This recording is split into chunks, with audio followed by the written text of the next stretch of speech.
This is my first memory. We are in a forest. My parents are terrified. My father is carrying a suitcase, my mother a bundle. These are our only possessions. Everything else was left behind. I am 3 years old, and how am I to understand why the Bolsheviks are marauding the streets of Riga, where I was born, killing everyone they see? We are escaping on foot, walking to Germany.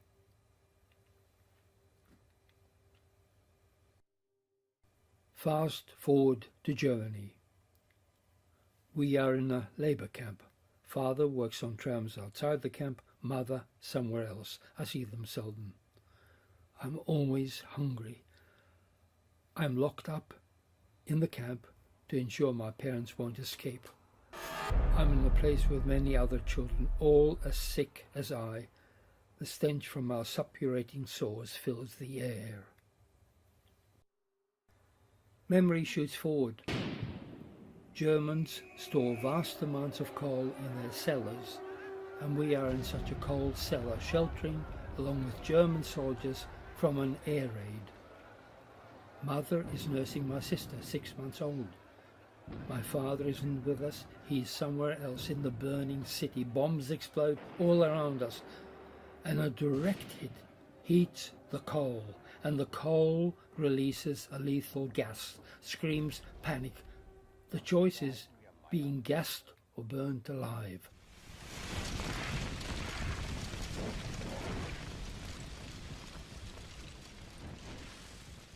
We take our chances outside.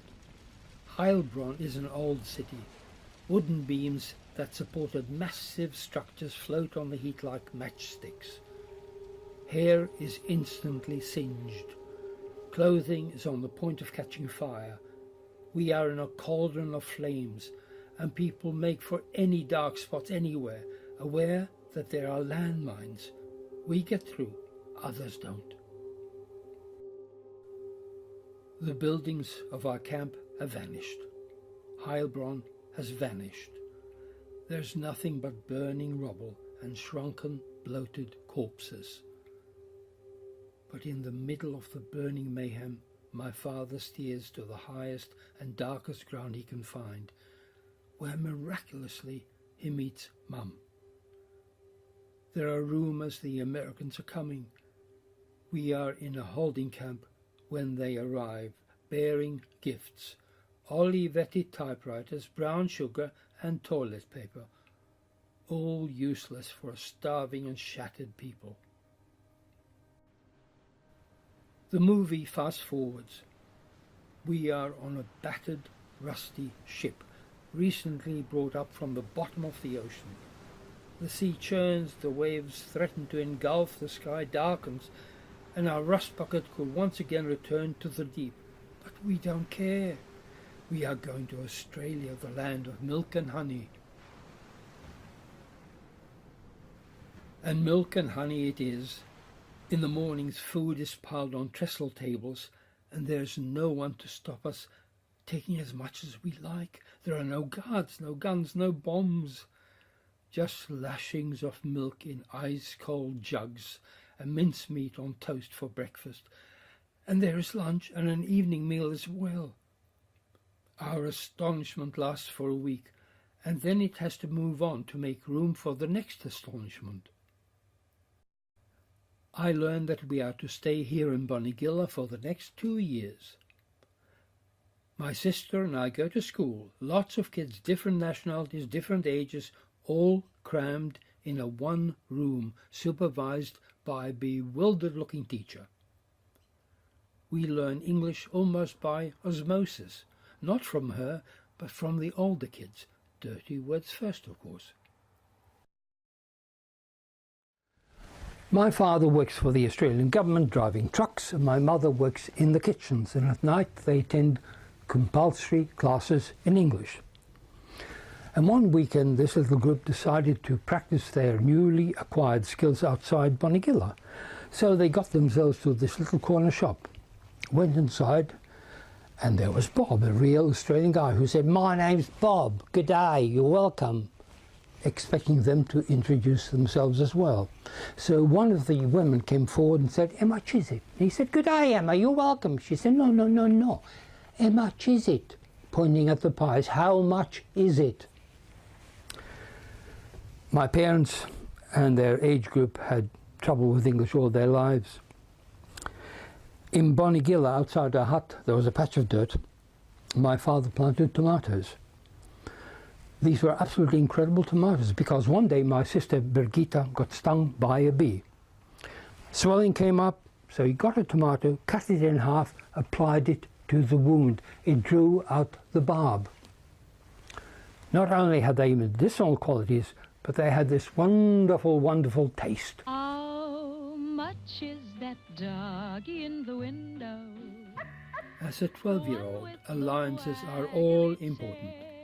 In the group to which I seem to belong is Korn, who isn't all that bright, his sister Brigitte, who is bright, Beruta, the femme fatale, and my sister Birgitta, who is friends with Zosha. I float somewhere in the middle. Where we came from is never mentioned. It holds no interest. It's as if the war never existed for us. But at night, on our side of the blanket-divided hut, I hear my parents reminiscing about the lives and the people they left behind. 2 years go by in a flash, and having discharged our debt to the Australian government, we leave Bonegilla. We move to Wodonga on a day when bushfires threaten to burn everything to the ground. We are renting a weatherboard house that has seen better days, sharing the space with rodents and cockroaches.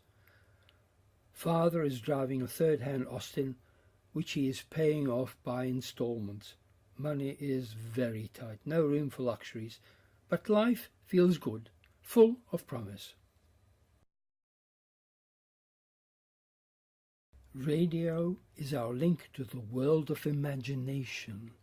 There is Convict Girl, starring Marcy Hart, When a Girl Marries, and Hagen Circus, all emanating from the Hector Crawford Studios in Melbourne, which pull me like a magnet because I know that is a place where dreams are made, and I want to be part of it. Glued to the radio and trembling with excitement, our ears soak up Dossier on Demetrius, and in our minds build technicolor pictures real enough to be touched. On a Friday night, B shadows me as I do my chores, filling Dad's petrol tank from the drums he keeps in the backyard, because she knows afterwards I will sneak out of the house and go to the pictures. And of course she wants to come with me, but I always said no, because what 15-year-old wants to be seen with his 8.5-year-old sister? But on this particular Friday, she has worn me down completely. She even got money out of Dad, which is very unusual. I never could do that. Anyway, we get to the pictures, the movie starts. It's A Creature from the Black Lagoon, a horror film. And I realize I made a terrible, terrible mistake. I glance at my sister. She's not only watching the film, she is in it. Whatever is happening to the heroine on the screen is happening to her. And I'm her brother, I'm her protector. I make a decision. As the monster moves into close-up, I decide to shield her from the terror. My hand goes up to cover her eyes. Unfortunately, in doing so, it hits her on the nose. She jumps up in fright. She screams. The woman next to her screams. The woman on the screen screams, but not as well as these two. How the situation ended, I can't remember. But the upshot was, she never asked me to take her to the movies again. Sunshine in the 1950s is at the end of the known universe, a place where trees wither, but plaster manufacturers and high tanneries thrive. We are now living at 3 Graham Street, Sunshine. My father has bought a third-hand truck and carts gravel to building sites. Mother works in a factory making radios. My sister B is at school, and I have just become a TIT, a technician in training. chosen out of thousands of applicants at ABV Channel 2, the newly opened TV channel at Ripponlea.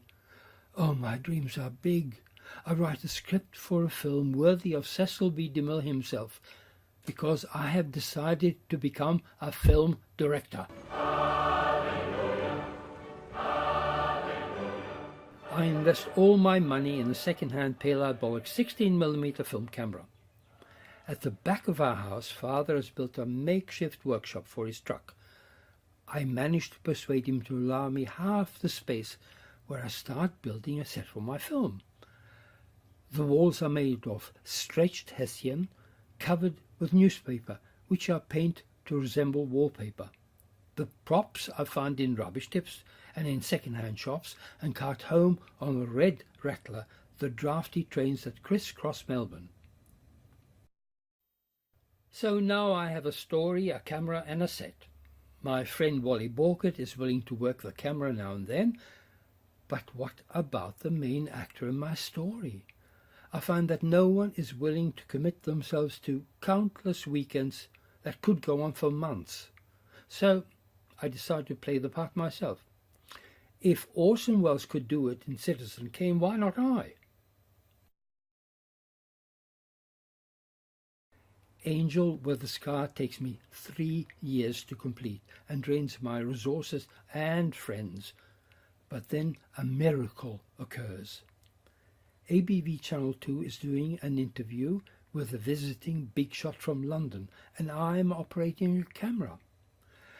The big shot starts chatting to the crew, and I throw caution and reserve to the wind and tell him I've made a film. He says he wants to see it. I don't allow the possibility that he's just being polite. I hire a 16mm projector. It weighs a ton.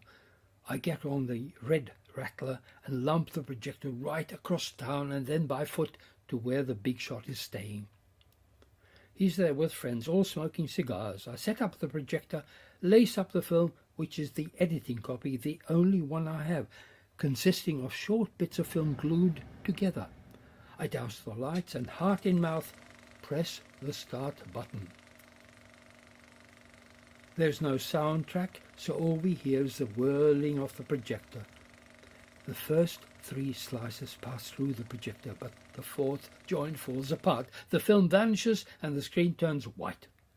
Oh, look, these things happen, they counter my apologies as I mend the joint and once again press the start button. 5 more joints go through and then disaster. 3 years' dreams and hopes destroyed, and as many minutes my big opportunity lost because the glue holding together the bits of film failed catastrophically. Fast forward 2 years. I'm in London doing the rounds of film people with Angel with the Scar, my film, tucked under my arm. To keep body and soul together, I do cleaning and scrub floors at the Braganza restaurant. But things are looking up. I have a second interview with the BBC for the post of assistant director. They hinted they wanted to see my film, but my thinking is the mystery of a film unseen might be a better bargaining chip. And so began my long association with the BBC, first as assistant director and then as a director. But that is another story. Hallelujah.